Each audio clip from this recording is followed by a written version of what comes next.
Hello, hello! Aujourd'hui, une vidéo un peu particulière, c'est la première de style. Je réponds à une question qu'on m'a posée en commentaire. Comme d'habitude, si toi, là, ça ne t'intéresse pas, je te souhaite de passer une très bonne journée. Tu trouveras peut-être sur la chaîne d'autres vidéos qui pourront éventuellement t'intéresser. Je te laisse faire tes recherches. Pour les autres, prenez un café parce qu'on va papoter.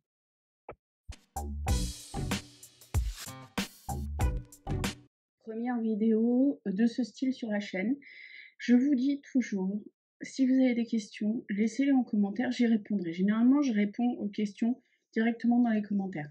Mais cette question, je trouve, elle était intéressante de faire une vidéo.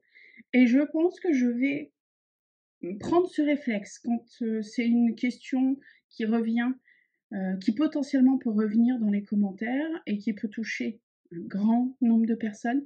J'y répondrai sur un petit format de vidéo, comme ça va être le cas aujourd'hui. Comme ça, vous avez une trace temporelle et vous n'avez pas besoin de rechercher dans les commentaires ou quoi qu'est-ce.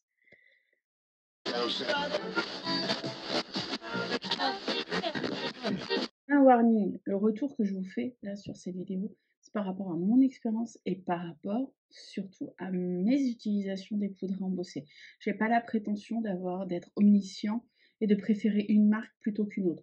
Certes, j'ai un gros coup de cœur sur les poudres d'Emerald Creek, pas parce que je suis dans la design team, mais parce que c'est des poudres techniques qui, pour moi, je dis bien pour moi, répondent à mes besoins et répondent à ce que je cherche. Ok? Vous allez voir dans les différents exemples que je vous ai mis, il n'y a pas que des poudres d'Emerald Creek, il y a même des poudres Action qui font très bien le job pour les écritures fines. Cette question est vraiment très intéressante. J'ai envie de te dire, Isabelle, ça dépend. Ouais, non, plus sérieusement, c'est compliqué pour moi. Alors, je fais une parenthèse. Mes voisins pensent qu'ils sont seuls, ils hurlent, ils tapent du pied. Donc, ne vous inquiétez pas s'il y a des bruits ambiants. Généralement, j'essaie de les réduire sur la post-production de la vidéo, mais bon, je vous fais une petite parenthèse. On revient à cette question. Ça va dépendre de 3 choses, 2, oui, si 3 choses. Ça va dépendre de l'angle que tu utilises, de la poudre à embosser et de la façon de, chauffer ton embossage. Alors ce qui a été compliqué pour moi au niveau des tests, je vous ai fait pas mal de crash tests, c'est que moi 95 voire 97 de mes poudres embossées, c'est des poudres techniques.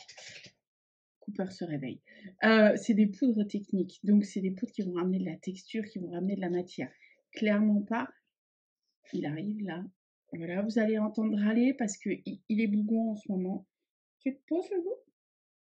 Merci, Tika.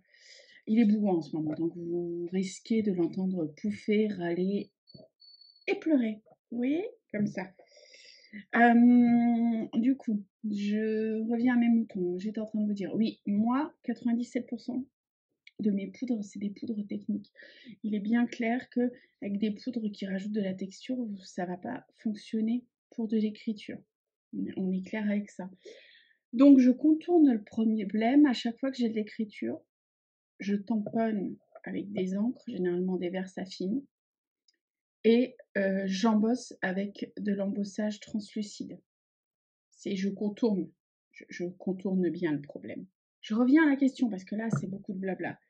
Quelle est la meilleure poudre à embosser pour avoir un rendu fin sur une écriture? Les poudres techniques, tu oublies.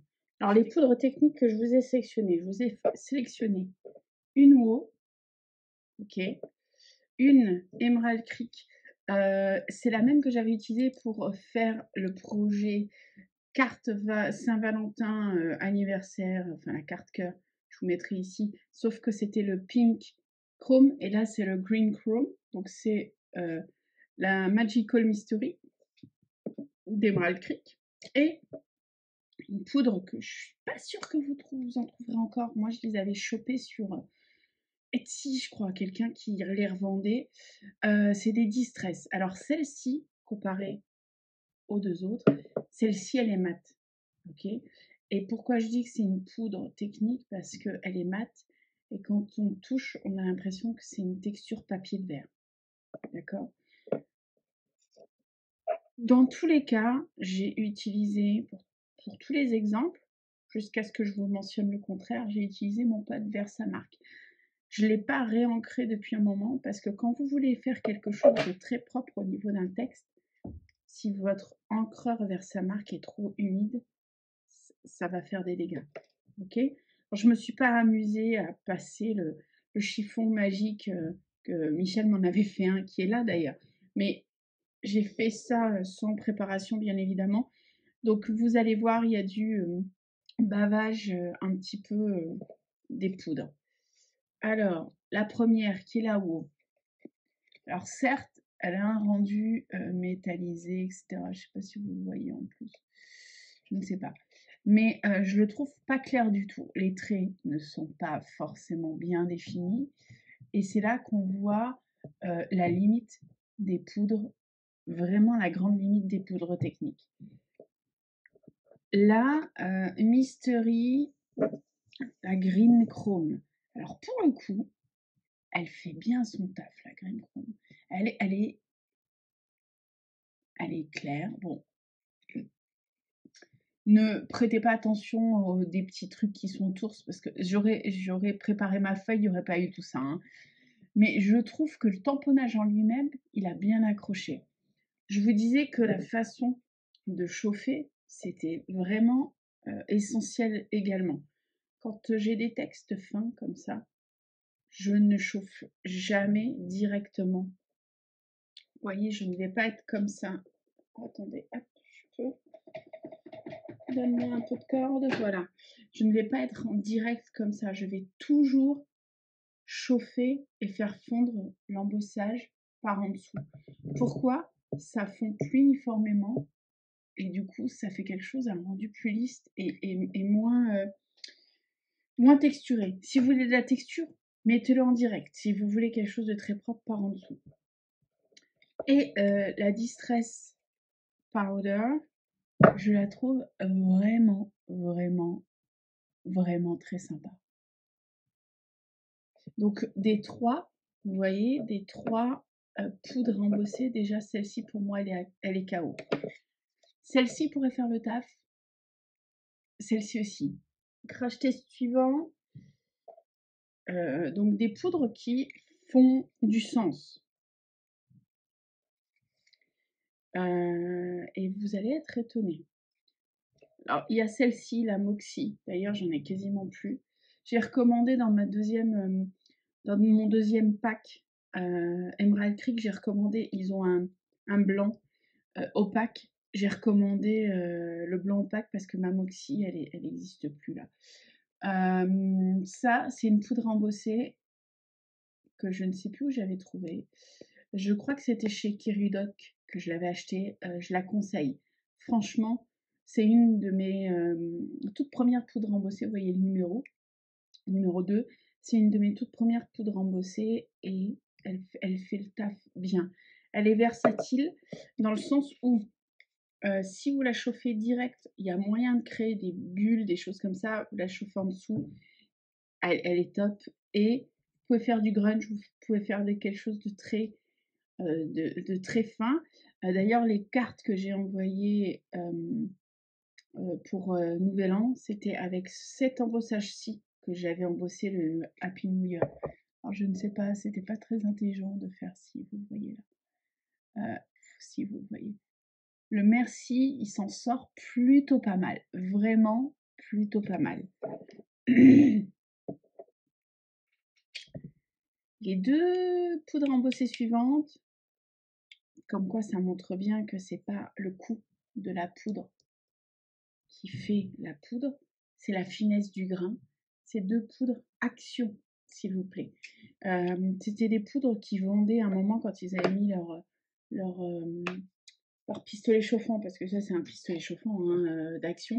Leur pistolet chauffant d'Action, ils vendaient des kits embossage. Franchement, en doré, c'est ma chouchou. Elle fait bien le taf.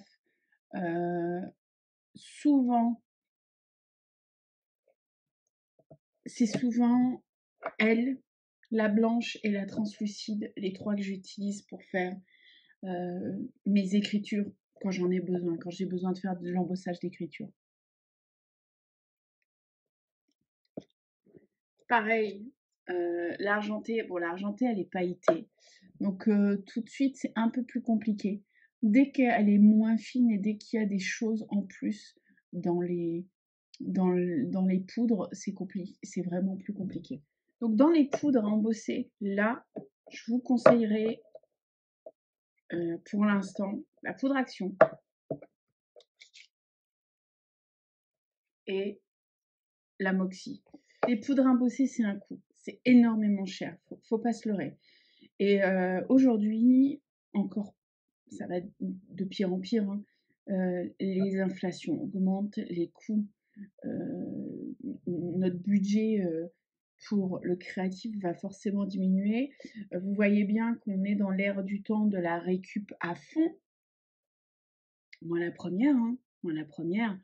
Au lieu de racheter du papier, j'utilise mes chutes, mais de fou. On est dans cette logique et c'est bien parce que l'art créatif peut créer énormément de déchets et je trouve que c'est très dommage. La petite blabla écolo qui se ferme. Donc tout ça pour vous dire que je suis consciente que toutes ces poudres-là, ça coûte un rein, vraiment. Avant de vous lancer dans ce genre d'utilisation, si en plus vous ne savez pas ce que vous voulez en faire, je sais que dans le passé, j'avais envoyé quelques échantillons à des créatives pour qu'elles puissent tester une poudre en particulière parce qu'elles voulaient, elles voulaient l'acheter pour un projet. Je pense à Béné notamment. Béné qui est très dans le mix média, etc., etc. Donc, bref. Mais ce que je vous conseille, moi, si vous avez une utilisation traditionnelle de l'embossage, dans le sens où embossage, ça va être un titre, pas plus, pas moins, un titre, un texte, mais que vous n'allez pas créer de la texture avec de l'embossage ou des choses comme ça, juste un titre ou un texte. Vous n'avez pas forcément besoin de poudre technique, donc poudre classique. Je vous orienterai, au lieu d'avoir toute une ribambelle de poudre d'embossage, trouvez-vous une bonne poudre translucide. Utilisez vos pâtes d'encre de couleurs différentes. Je m'explique. 4 embossages différents, mais qu'avec une poudre embossée. E-Zinc vernis transparent, je la recommande. Alors à l'époque, je crois que je l'avais trouvé chez Cultura en promo parce que bah, pareil, ça coûte un bras. Donc quand il y a des promos, j'en profite. Là, je n'ai pas encore fait de retour. Je pourrais vous faire un retour sur la Clear d'Emerald Creek à l'occasion quand je l'aurai ouvert. Mais celle-ci, pour moi, à l'instant T, c'est ma valeur sûre. Les Versafine fonctionnent très bien. Là, c'est la Memento. Elle fonctionne, elle fait le taf aussi. Donc, si vous avez des drops de Memento, parce que les gros pads coûtent un bras aussi. Si vous avez des drops de Memento, ça fonctionne très bien. Les Versafine également. Et voilà, c'est franchement une astuce que j'utilise le plus possible pour tout ce qui est écriture. Trop chaud. C'est tout pour aujourd'hui. J'espère, Isa, avoir répondu à ta question. Comme d'habitude, si il y a besoin de précision, laissez-moi une question en commentaire. Dites-moi aussi si ce genre de format pourrait vous intéresser dans le futur. Je ne dis pas que je répondrai à toutes les questions en vidéo, mais quand c'est une question qui peut toucher une majorité d'entre vous, je pense que c'est sympa de faire une petite question point technique ou mon avis sur quelque chose ou expliquer une technique particulière. Bref. Je vais partir à ma gel presse. J'ai envie de faire le challenge gel presse qui est passé en janvier. Ouais, je vais le faire en février, même pas peur. Ça va me faire du bien. Je verrai si je filme ou pas et je verrai si je vous montre ou pas. Mais en tout cas, j'ai envie de me libérer l'esprit.